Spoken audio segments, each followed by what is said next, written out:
La première chose, c'est que nous avons tous reçu en héritage un monde, une nature, une société riche à la fois de diversité, d'invention, et que nous devons essayer de nous efforcer de transmettre aux générations futures en aussi bon état que possible.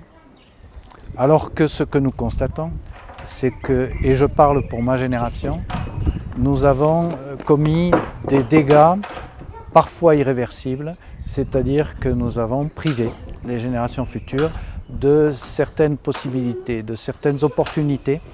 Et ça, j'estime que ça n'est ni correct ni à faire. Alors d'abord, il faut dire aux gens que tout acte éducatif est éminemment conservateur. Pourquoi ?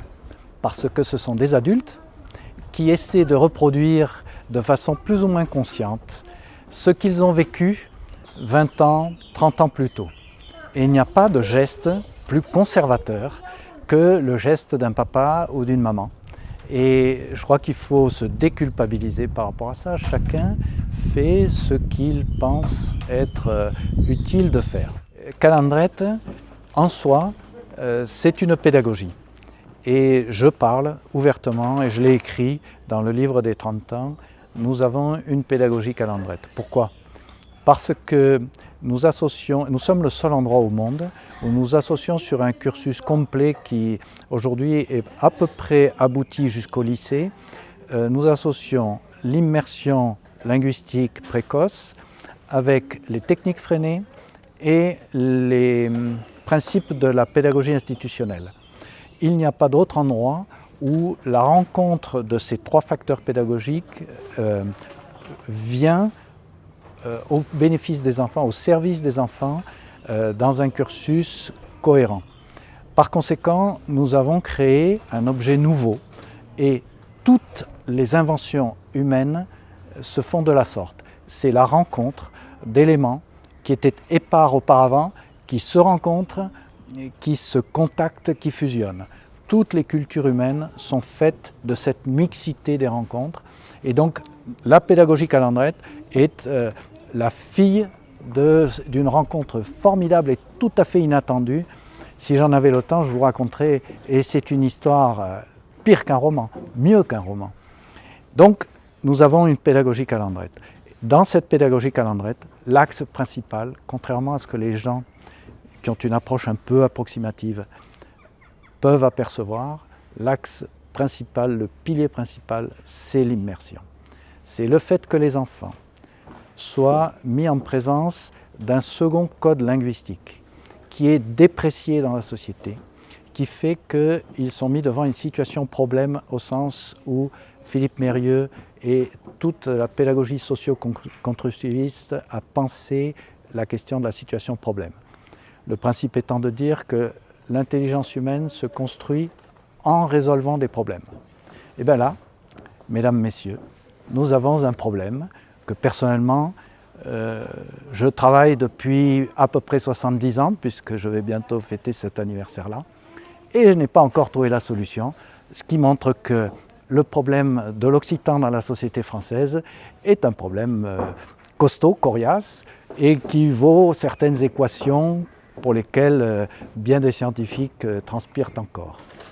Alors d'abord, je voudrais signaler, peut-être ça intéressera nos auditeurs, que les êtres humains n'ont pas de racines, au contraire des végétaux, et que peut-être il serait intéressant de se poser la question des comparaisons que nous faisons. Personnellement, je n'emploie jamais cette image de racine. Je pense que les êtres humains sont assez souvent des déracinés et qu'il faut être très prudent avec ce type de comparaison. Comparaison n'est pas raison. La deuxième chose que je voudrais dire, c'est qu'on est libre et égaux en droit et en devoir.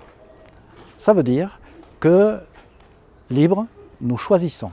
Nous choisissons le lieu sur la planète où nous souhaitons vivre, nous choisissons les gens auprès de qui nous souhaitons vivre. Ça veut dire que nous choisissons également la langue dans laquelle nous souhaitons nous exprimer. Esperaco que causisi eu de parla occita, et j'aimerais beaucoup apprendre à parler le tahitien parce que je suis sûr que c'est une langue qui me permettrait de penser des choses nouvelles et des choses très riches. Je n'ai pas plus envie que ça de pratiquer l'américain, parce que c'est une langue qui aujourd'hui a tendance à opprimer, à être surplombante. Et donc j'ai envie de me détourner de ces langues qui pensent le monde de façon verticale. Je pense le monde, moi, de façon beaucoup plus horizontale. Et cette liberté, cette capacité à penser autrement, je la dois au fait que j'ai pu, grâce à quelques anciens, grâce au hasard de mon parcours, retrouver ce plaisir de parler une langue que l'on dit minorisée, que l'on dit minoritaire, que l'on dit patois, que l'on dit régionale parce qu'on ne sait pas quoi en dire, parce qu'en fait on ne veut pas penser sérieusement l'utilité qu'il y a à développer et protéger toutes les façons que l'humanité a eues de désigner le monde, c'est-à-dire la nature, la relation aux autres, le plaisir d'être ensemble. Et donc, j'ai un dernier message, il se trouve que l'occitan est né dans les mains des poètes, et ces poètes-là ont inventé la poésie de l'amour, qui a été la première poésie à ressusciter après la fin de l'Empire romain, et c'était la poésie des troubadours. Et ce qui fait que la langue occitane est la langue d'amour.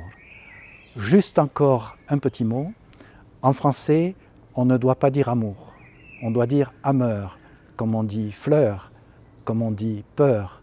On dit amour parce que c'est le mot occitan qui est passé dans la langue française et c'est le cadeau que les Occitans ont su faire aux Français.